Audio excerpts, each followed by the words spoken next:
In today's video, I'm going to teach you how to organize Outlook email for the web.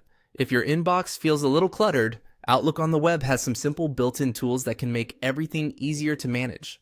In this walkthrough, we're going to set up a basic organization system, creating a subfolder and also adding an important folder to your favorites list, so it's easier to access later.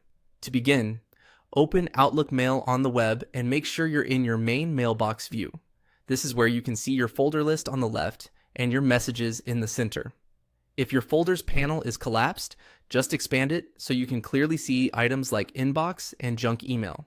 Once you're there, move over to the inbox folder in the left-hand sidebar. Right-click on inbox to open the context menu. This menu gives you several options for managing that folder, and one of the most useful is the ability to create a subfolder.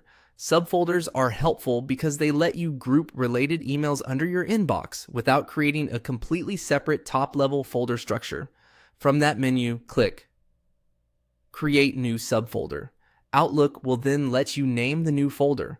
Choose a name that matches the type of emails you want to store there, such as projects, receipts, follow-ups, or anything else that fits your workflow. Keeping folder names clear and specific will make it much easier to sort messages later and find them quickly when you need them. After that, go to the junk email folder in the same left-hand folder list. Right-click on junk email to open its menu.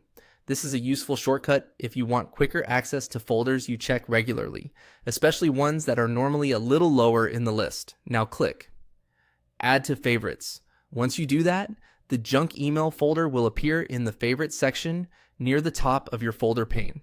This saves time because you won't have to scroll through your full folder list every time you want to review unwanted or misfiled messages. It's also a good habit to check this folder occasionally in case a legitimate email was filtered there by mistake. With just these small changes, your Outlook web mailbox becomes easier to navigate and more practical to use day to day. Creating subfolders helps you sort incoming messages more intentionally, and adding folders to favorites helps you reach key areas faster. As you continue organizing, try to keep your folder setup simple so it stays useful instead of becoming another source of clutter.